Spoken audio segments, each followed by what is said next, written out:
Meanwhile, in an alternate universe, hello everyone, welcome back to another video. My name is Matthew, and today we are back with, well, what I plan to be the last NECA Godzilla review for the foreseeable future in regards to the actual NECA Godzilla collection that I do have.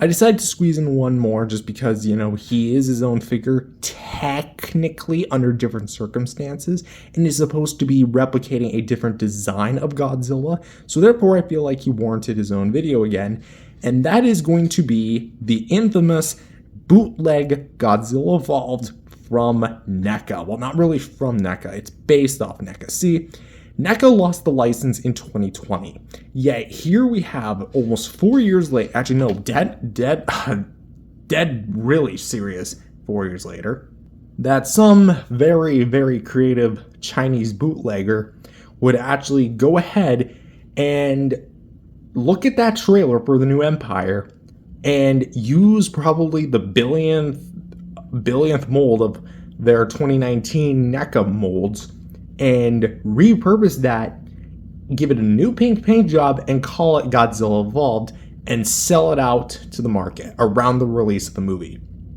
So, under no circumstance is this an official product. This is a bootleg, knockoff, counterfeit item, whatever you want to call it. Even go as far as say it's a scam, but if you know what you're buying, is it really a scam at that point? I don't really think so. But that said, do not be fooled. This is not an official NECA product. NECA has not made any more Godzilla figures beyond the 2019 film, like as far as chronologically speaking. They never did any for vs. Kong -1 or the New Empire, as we're taking a look at. And I doubt that they're going to do anything for Supernova. They did release that little Godzilla Ben and Cooper kit in it, but that's a whole different topic. Anyway. Going back to this figure, yes, I did review this last year, but we're going to take a more HD definition, high quality look at this thing just to really kind of cram it down. So without further ado, let's go ahead and jump into the figure. So starting off with the sculpt and paint, I think it's become evident by now of what figure this is supposed to be based on.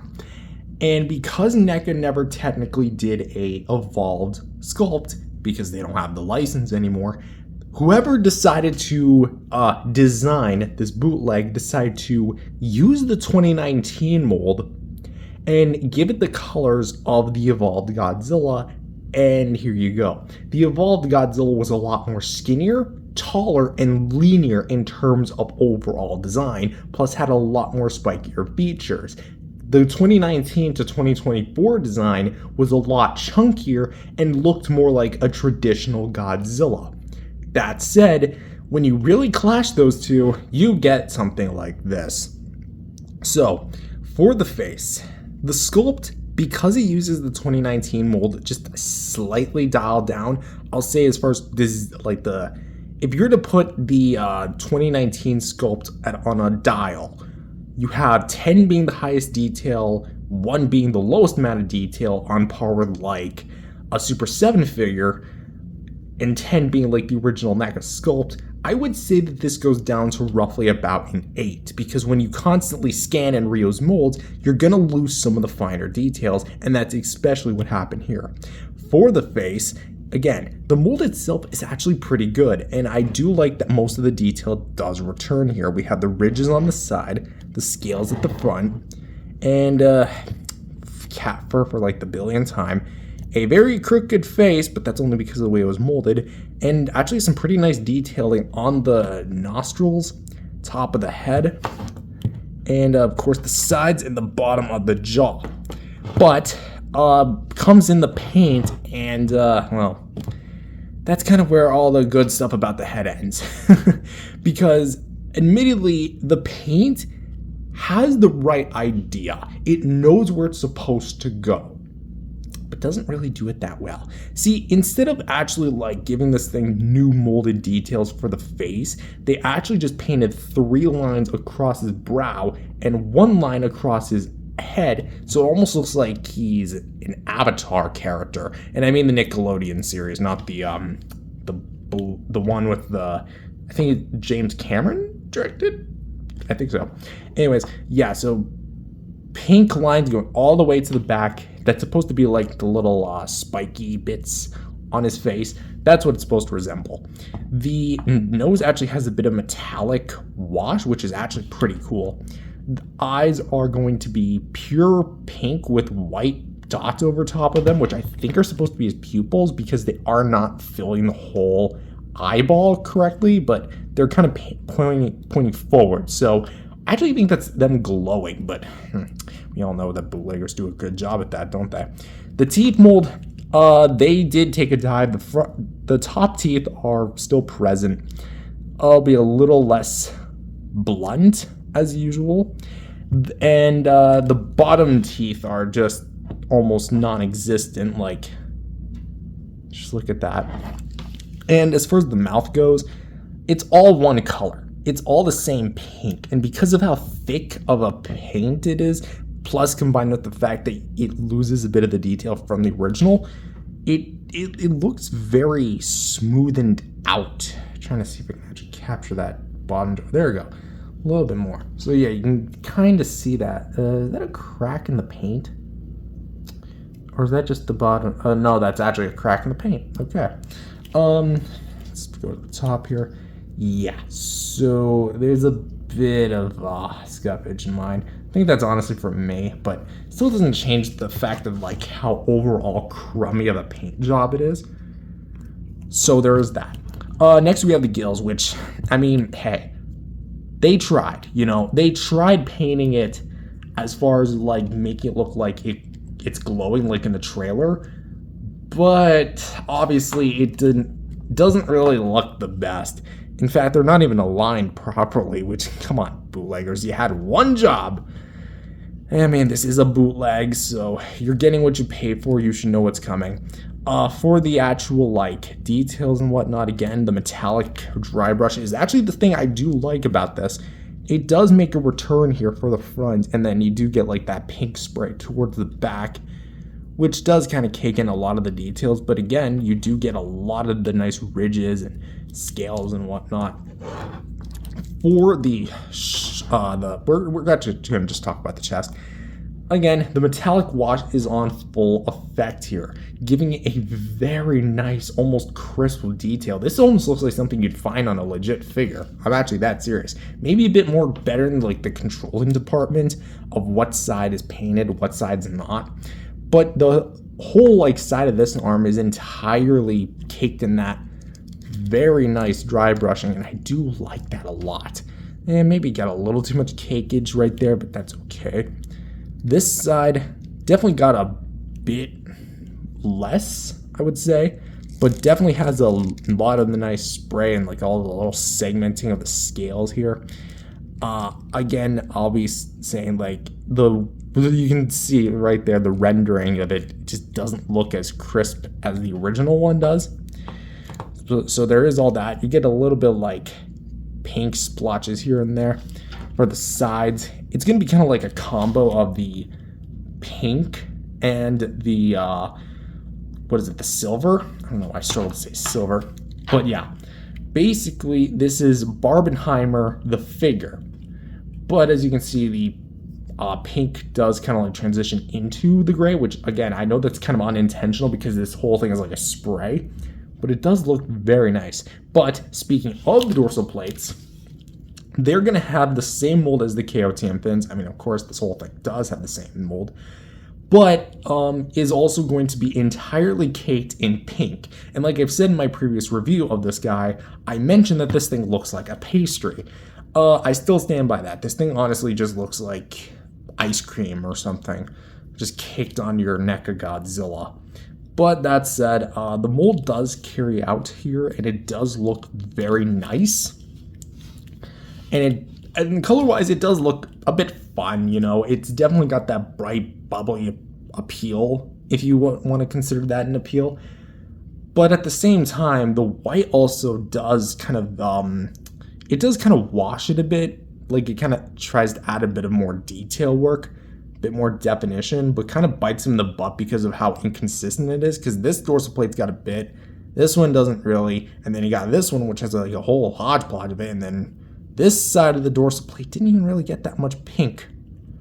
So, I mean, again, consistency be damned, right? So for the legs, again, we got all this like more segmented and muscular detail, all highlighted with the silver. You actually get a mold line right there, which that's not on the original. I've owned my NECA Godzillas for 6 years and I've never seen that. So interesting. All like this wash that's probably painted from lead, honestly. Hope not. And yeah, just all dry brushed and looks very nice for like at least a visual aesthetic. Because again, I do like this metallic wash. I do like it a lot. What I don't really like is the fact that you don't really get much paint, and that is a very, very clear mold line on my on my figure. So yeah, access plastic. I get it, it's minor, it's like smaller than my fingernail, but come on. Let's try to see if there's any on the other foot. A little bit. It's not that much, but still a little. But yeah, it also should be worth noting that this guy is pretty shiny. And yeah, so yeah, the peg holes on the feet, the copyright info that indicates that yes, this is a NECA sculpt, 2019. They didn't even try to hide that. At least for the bootleggers of the Shin Godzilla, they try to hide that. Where's that effort, huh? Anyway, for the tail, again, the same details as the original. All of this is entirely painted in pink and features the white dry brush. Bottom, more metallic with some mild like pink splotches, even in the segments. So the cleanup isn't necessarily the best, but it is going to be made of a soft plastic, but the detail work is still going to be refined. And the tail tip, I don't even know what happened here because the white just cakes over the pink. So here's one last look at the bottom side. This side, from a top,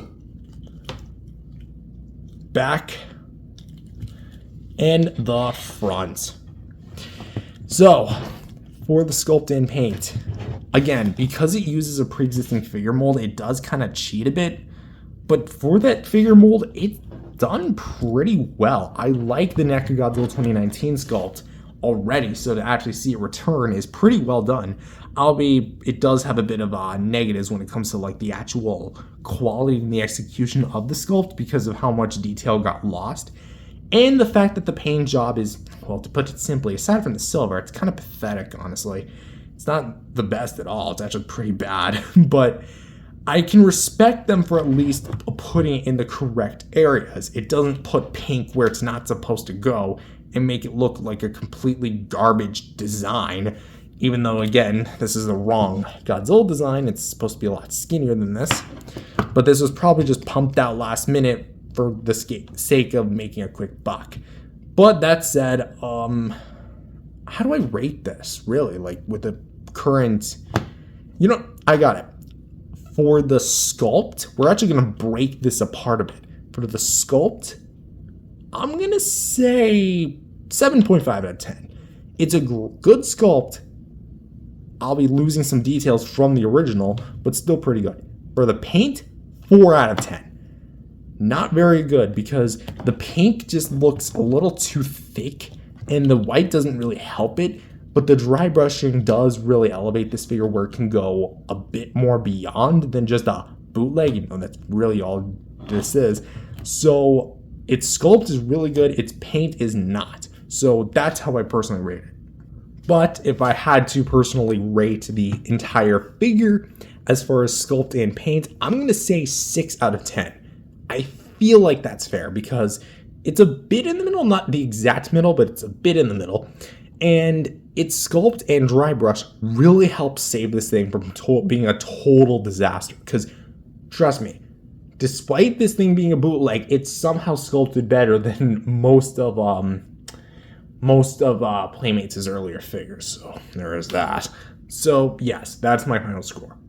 Next up is articulation. Now, again, nothing's really changed, but there are some changes from the original. What I mean by this is, well, let's start. First up is a hinge at the jaw, so you can close and open it. A bit of a defect QC issue. I say QC because does QC issues really exist with bootleg products? I don't think so. Because as you can see, the jaw is a bit, well, unhinged, quite literally. So when I press it down, it kind of fixes it, but like it's kind of hard to start spinning. And when I do hinge it again, it starts kind of splitting back up again, and it's a bit of a loose jaw, honestly, because sometimes it'll actually like droop back on me. But right now it's not doing it, but because I literally just pushed it in. But well, yeah. So there's that. For the head and neck, you're basically not going to get any movement, at least not on mine. See, what happened is I ordered this thing without the box. I thought it was going to come in its little clamshell. Nope. It literally just came bubble wrapped with the accessories and the tail in like a bubble wrap. It was not protected at all. Maybe that was my fault for ordering out of the box, but at the time I didn't really have any space to put the box. Just noticed that it's actually kind of sharp anyway. And what happened was the head broke off in shipping or in transit. Or maybe it was at the factory and they just shipped it off to me anyway and said, screw you, Matthew. And yeah, wound it up with this. So right when I opened it, I had to glue it right in place. There was no way I could repair it because the ball peg itself was broken right at the head. So I basically had no choice but to glue it. Anyways, yeah, so for head articulation, I think you would just get like a mild up and down, side to side rotation, that stuff. But for the neck, even for a bootleg with softer plastic, good luck trying to actually get a decent rotation out of this thing. I mean, okay, I'm kind of doing it here. This is actually the most it's ever moved on me. But seriously, you can't really do much with it. You really kind of like gotta force it, and I don't want to force it any more than it already is. So there, neck kind of moves, head does not for me. Ball joints here for the shoulders. We can go up, down, full 360, bend at the elbow. There's no rotation because the way that they do it's kind of odd because it's like out of socket. I don't really get that. For the wrist, we actually do a full 360 with it, as well as a bit of up and down, but it's primarily going to be a rotation. For the waist, we can go a little side to side, and really not at all up and down. For the legs, we can go a full 360 degrees, and kind of split out to the side a little bit. Hinge here for the knee, as well as a rotation. But if you straighten it out and then try to rotate it, do be cautious of it splitting the hinge, as you can kind of see right at the seam. So as you seam, but on chain. Anyway, ball joints here at the feet, so you can go down, up, left and right. Pretty much the same thing across both limbs on both sides, so arms and legs. And for the tail, 10 ball joints. That you can go up and down with.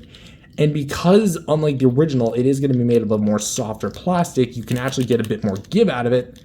And as far as holding its pose goes, it's a bit varying, but you can actually kind of like tuck in like this. The original one wishes it could do that without breaking or something. Now, granted, because of the way that it's painted, you are going to get some like gaps in the paint, so that is going to be a bit of a bummer to some, although it's a bootleg, so you can't expect anything less. And also, yeah, it's prone to popping off, so let's see if I can get this on without trying to get some hot water in this house. I mean, it is malleable plastic, but then again, this hole right here was such a pain to actually get in, giggity. And like, it was so painful just to get it, just like to stay in. So, for the actual articulation, again, mine's got some differences from the original, but the actual movement itself technically hasn't changed. But there are some changes like the shoulders, wrists, because they're not on swivel hinges, they're actually just basic swivels, and the lack thereof a proper head function because of the way mine was transitioned or shipped in transit. That said, I'm gonna say for articulation, because I do like the idea of the shoulders. The arms, I really don't have too much to complain about. Waist, good luck trying to move that. Legs, pretty good. And the tail, pretty damn sweet. So I would personally say 6 out of 10 for the articulation. Actually, no, let's bump that up to a 0.5. 6.5 for the articulation. I say that because the head, waist, and I guess, so to speak, jaw as well, they just do not want to move. Because, like, that's 4 joints on what's supposed to be, like, the most expressive parts of a figure. So, yeah, that's... You know, actually, no. One more bump up. 7. Let's go 7 out of 10. I feel like that's fair enough.